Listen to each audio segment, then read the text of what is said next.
Тәңіршілік дін емес дейді.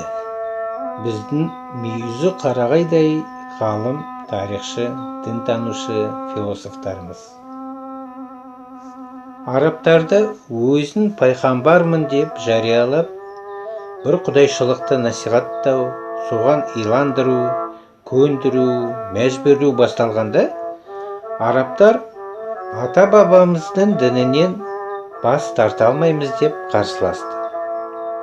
Ақыры осы бір келіспеушілік соғысқа ұласып, бұрынғы дініндегі арабтар жеңіліске ұшыраған соң ғана исламды қабылдады.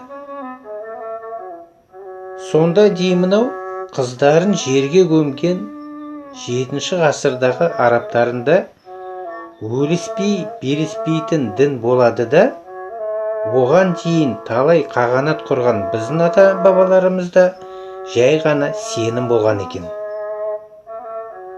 Бұл парадокс емес пе?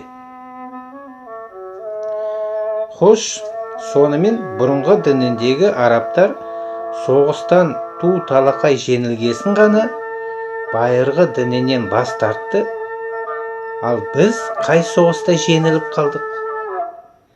Сірә рухани жеңіліске ұшыраған сияқтымыз. Сол жеңілістің сабақтастығы емес пе екен? Біздің тәңіршілдікті дін деп мойындамай, азар да безер болатынымыз. Осы бір Стокгольм синдромынан қалай құтылуға болады?